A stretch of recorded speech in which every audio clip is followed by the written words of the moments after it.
안녕하세요 여러분. 제가 동영상을 배우면서 재미삼아 올렸던 눈깨승마 재배법 영상에 4만회가 넘게 시청자들이 본 것을 보고 저도 깜짝 놀랐습니다. 재미삼아 사진 몇 장으로 대충 올린 것인데 시청자들께 미안한 마음에 다시 한번 정성 들여 올리겠습니다. 눈깨승마는 최고의 인내를 가진 분들만이 재배할 수 있는 산나물 중에 하나입니다. 원래 산나물이라는 게 뭐 1년 내에 농사가 되는 것이 아니죠. 씨앗을 뿌리고 1년 내에 수확하는 산나물이나 약초는 거의 없습니다. 수확한다 해도 아주 소량하겠죠. 2년 이상이 되어야 식자재다운 식자재가 되는 것입니다. 눈깨승마 역시 씨앗을 뿌리고 3, 4년은 되어야 제대로 된 나물 맛을 볼 수가 있죠. 그러나 눈깨승마는 한번 식재로 수십 년을 수확해서 대물림할 수 있는 작물이기도 합니다. 그러면 씨앗 발화부터 하나하나 자세히 설명드리겠습니다. 이게 눈깨승마 씨앗입니다. 굉장히 작죠. 상추 씨앗 크기 한 4분의 1 정도? 우리가 보통 가을에 씨앗을 채취하게 되면 냉동실에 보관을 하죠. 냉동실에 보관하는 이유는 있습니다. 인위적으로 겨울 환경을 만들어서 씨앗을 휴면을 시킵니다. 그러면 봄에 발화가 잘 되죠. 그리고 씨앗 파종은 냉동실에 보관된 씨앗을 4월 중순경 꺼내서 트레이에 상토를 가득 채우고 물을 흠뻑 분사합니다. 상토가 충분히 젖을 만큼. 그리고 씨앗이 너무 작아서 이거 개수를 세어서 넣을 수가 없어요. 그래서 엄지와 검지로 잡아서 대략 한 4개 내지 5개씩 이렇게 상토에 그냥 얹습니다. 그리고 흙을 덮으면 안 됩니다. 씨앗은 보통 흙을 덮어서 어두운 곳에서 발화하는 암발화가 있고 햇빛이 있어야 발화하는 광발화가 있는데 대다수의 씨앗들은 암발화입니다. 그래서 보통 우리가 씨앗을 뿌리고 씨앗 크기의 한 2~3배 정도의 흙을 덮어주죠. 그러나 눈깨승마는 광발화이기 때문에 흙을 덮으면 안 되겠죠. 그리고 트레이는 보통 72구가 좋습니다. 100구 이상이면 뿌리가 잘 발달하지 못해서 이식하면, 그러니까 옮겨 심을 때 많이 말라 죽죠. 씨앗을 트레이에 파종한 다음에 씨앗이 말라있죠. 이 마른 씨앗이 물에 흠뻑 젖도록 다시 물을 많이 분사해야 됩니다. 그리고 흙이 마르지 않도록 이렇게 비닐을 씌워서 보관을 하는데 이것도 하루에 한 번씩 매일 열어서 이제 흙이 마르지 않도록 물을 줘야 되겠죠. 이렇게 해서 한 10에서 14일 정도면 예쁜 싹이 올라옵니다. 이때 물을 분사할 때 물방울이 너무 크면 흙과 씨앗이 이렇게 패입니다. 그래서 물방울이 아주 작은 안개 분사라고 하죠. 안개 분사를 해야 됩니다. 또 한 가지 주의할 점은 햇볕이 너무 따가우면 새싹이 비닐 안에서 이렇게 삶아지는 경우도 있어요. 그래서 하우스에 반 차광을 해주거나 또는 나무 그늘에 놓고 용묘하는 게 좋겠죠. 2~3주 정도가 되면 이렇게 예쁜 싹들이 고르게 올라옵니다. 이쁘게 잘 올라왔죠. 좀 더 시간이 지나면 이렇게 발전하고요. 그래도 이 싹들이 너무 연약해서 물줄기가 강하면 아예 뿌리째 뽑혀버립니다. 그래서 좀 튼튼해질 때까지는 안개 분사를 해야 되겠죠. 4월 중순경 파종 후에 이게 5월 10일경 모습입니다. 그리고 가운데가 6월 15일경 모습. 이게 7월 이후의 모습이죠. 이쁘게 잘 자랐죠.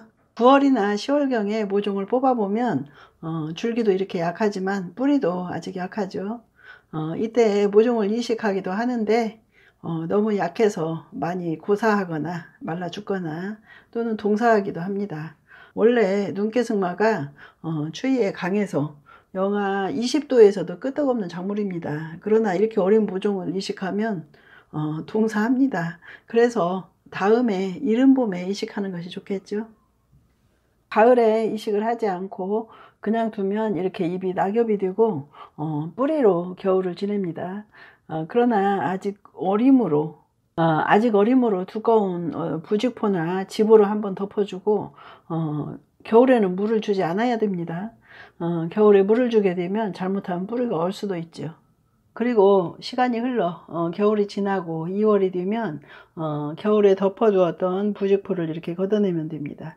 걷어내면 그 밑에 이렇게 이쁜 새싹들이 고개를 솔솔히 내밀고 있죠. 참 예쁘죠. 그리고 또 뿌리도 보면 굉장히 튼실하게 이렇게 튼튼한 모종으로 자라 있죠. 또 이렇게 튼실한 모종은 추운 겨울을 맛본 모종이라 해토 직후에, 그러니까 땅이 풀리면 추워도 봄밭에 이식해도 전혀 동사할 일이 없습니다. 이쪽에 있는 것이 1년차 여름의 모종의 모습입니다. 또 이쪽에 있는 것이 2년차 봄의 모종의 모습이죠. 눈으로 보기에도 확연히 다르죠. 이쪽에 있는 모종의 모습이 훨씬 줄기나 뿌리 모두 튼튼하죠. 그래서 모종을 직접 용묘하지 않고 소량으로 재배하시는 분들은 모종 구입 시에 모종이 겨울을 지난 모종인가 아닌가 꼭 따져보고 구입하시는 게 좋겠죠. 그리고 봄밭의 이식은 해토 직후 2월부터 4월까지가 가장 좋고 5월까지는 이식을 마치는 것이 좋습니다. 이쪽이 초봄의 모종의 모습이고 이쪽이 5월의 모종의 모습입니다. 모종이 이쪽은 키가 좀 작고 탄탄한 반면에 이쪽은 너무 웃자랐죠. 그래서 모종이 이렇게 웃자라고 날씨가 더워지면 모종을 이식했을 때 증산작용이 너무 심해서 모종이 많이 고사 말라 죽습니다. 그래서 모종은 5월 이전에 이식하는 게 가장 좋습니다.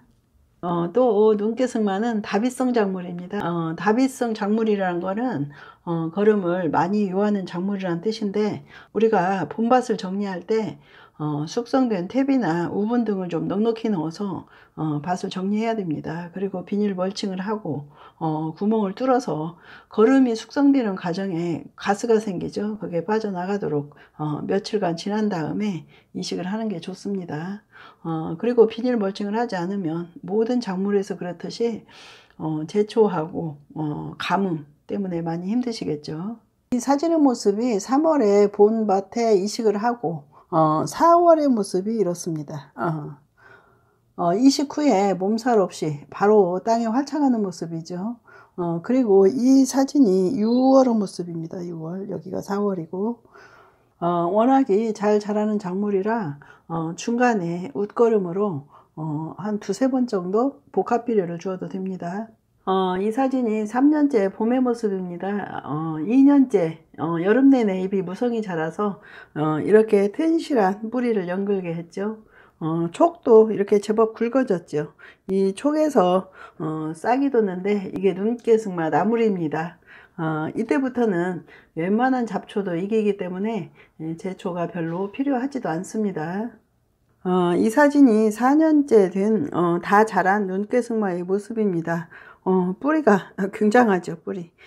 그래서 지금까지 제가 밭에서 재배하는 눈깨승마 재배법에 대해서 말씀드렸는데, 이 거대한 이 뿌리가 흙을 잡아주는 능력이 굉장히 좋습니다. 그래서 보통 경사지나 절개면에 심어 놓으면 흙을 꽉 잡고 있기 때문에 흙이 흘러내리지 않고 굉장히 좋은데, 보통 경사면에 보면 이제 잔디가 많이 심어져 있잖아요. 근데 제 개인적인 생각인데, 국가 차원에서 잔디를 심을 게 아니라 눈깨승마를 절개면에 절개면에 눈깨승마를 심어 놓으면 봄에 나물도 수확하게 되고 좋지 않을까, 그런 생각을 한번 해봤습니다. 이 사진이 4년째 눈깨승마 나무를 수확하고 난 여름의 모습입니다. 여름이 되면 이렇게 남은 눈깨승마 줄기가 무성히 자라고 키가 한 1m 20 정도 됩니다. 그리고 그 밑에 뿌리를 들여다보면 이렇게 다시 촉이 올라오고 있습니다. 이렇게 해서 포기가 커지는데, 촉이 이렇게 올라오는 것만 아니고 또 한쪽에서는 고사하기도 합니다. 그래도 점점 포기가 커져서 4년째 되면 한 포기당 한 1kg 정도의 수확을 할 수 있습니다. 눈깨승마는 추위에도 강하지만 다른 산나물에 비해서 더위에도 좀 강한 편입니다. 그래서 남부지방에서도 재배가 가능합니다. 그래도 산나물이다 보니 남부지방에서 재배하려면 햇볕이 강한 노지보다는 나무를 중간중간에 심어서 그늘을 만들어 주는 게 좋겠죠. 그러니까 산에 나무를 간벌, 그러니까 중간중간 베어내고 심는 것도 괜찮겠죠. 3, 4년 동안 추위와 더위를 온몸으로 견딘 귀하신 몸, 눈깨승마 나물입니다. 이게 이쁘죠. 태백에서 산나물 농사하시는 분이 찍은 사진인데 이렇게 예쁘게 나와서 좀 빌려왔습니다.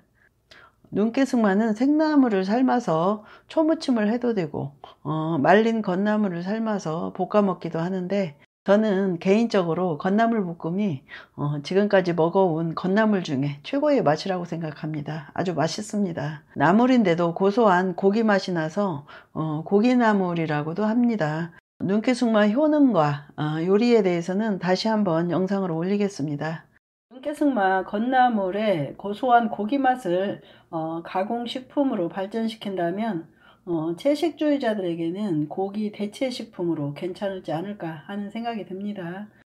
또 정확히 밝혀진 사실은 아니지만 고사리에 발암물질이 있네 없네 하는 설과 신장 기능의 저하로 정력이 약해진다는 설 등이 설왕설래하는데, 이게 사실이라면 고사리 대체식품으로 육개장 식자재로도 괜찮지 않을까 생각이 듭니다. 마지막으로 눈깨승마는 다른 산나물에 비해서 1, 2년 내에 수확을 하지 못합니다. 장기간 재배해야 하는 단점도 있지만 아주 장점이 많은 작물입니다. 한 번 식재로 수십 년 수확한다는 대물림 작물이고, 또 3, 4년 자란 후에는 새가 강해서 제초에 어려움도 없고요. 거의 모든 산나물이 그러듯이 해충은 없습니다, 이게. 그래서 농약을 하지 않아도 되기 때문에 확실한 친환경 작물입니다. 또 뿌리가 강해서 경사지나 절개지의 흙도 잘 잡아줍니다. 그래서 경사지나 절개지에 잔디가 아닌 눈깨승마를 심어도 괜찮을성 싶고요. 또 다른 산나물에 비해서 더운 기온에도 민감하지 않습니다. 그래서 전국 어디에서나 재배가 가능하죠. 또 눈깨승마 건나물 맛은 고기 맛에 가까워서 채식주의자들에게는 어떤 고기 대체식품이 될 수도 있겠죠. 현재로는 다른 작물에 비해서 가격도 좀 높은 편입니다. 권장할 만한 작물입니다. 제가 몇 년간 눈깨승마에 빠져 있었는데 빠질 만한 이유가 충분하죠. 제가 몇 년간 눈깨승마 농사를 하면서 실수한 부분들을 여러분께 소개하려 합니다. 다른 일은 실수하면 바로 수정을 하면 되는데, 작물 재배는 한번 실수하면 1년을 더 기다려야 실수를 고칠 수 있습니다. 여러분도 저와 같은 실수를 하지 않았으면 합니다. 이게 저의 첫 번째 실수입니다. 원래는 4월 중순경쯤 씨앗을 파종해야 하는데 4월 중순에 파종한 씨앗들이 이렇게 잘 자라는 것을 보고 욕심을 냈죠. 그래서 6월에 더 파종을 했더니 이렇게 발화는 되었습니다. 그런데 봄과 여름 동안에 충분히 자라지를 못하니까 겨울에 많이 동사를 했습니다. 이쪽 사진이 4월에 파종한 것이고 이쪽이 6월에 파종한 것입니다. 이것이 저의 두 번째 실수입니다. 봄에 파종을 해서 여름 동안 자란 모종인데 가을에 밭에 식재를 하고 겨울을 지나 보니 거의 동사하고 살아있는 게 몇 개 안 되었습니다. 그래서 모종은 겨울을 지낸 뿌리가 좀 튼실한 것을 심어야 합니다. 그리고 겨울을 지낸 튼실한 모종은 가을이나 봄 아무 때나 식재해도 괜찮습니다. 이것이 저의 세 번째 실수입니다.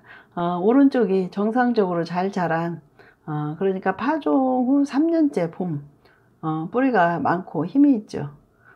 왼쪽이 3년째 봄인데 이렇게 여러 개를 모은 것입니다. 이거는 원뿌리 하나 위에는 잔뿌리도 거의 없고 뿌리가 굉장히 빈약하죠. 이거는 밭에 식재하고 거름도 별로 하지 않고 제초도 하지 않은 결과물입니다. 이것이 네 번째 실수인데 밭에 비닐 멀칭을 하지 않고 봄에 이렇게 식재를 했는데 여름 동안에 풀에 치이고 또 가뭄에 견디지 못해서 거의 죽어서 포기를 했습니다. 그런데 겨울이 지나고 다음 해 봄에 보니까 빈약한 뿌리로 그래도 좀 살아남은 것이 있었습니다. 제가 알고 있는 상식을 총 동원했습니다. 조금이나마 여러분께 도움이 되셨으면 하는 바람입니다. 이상입니다. 고맙습니다.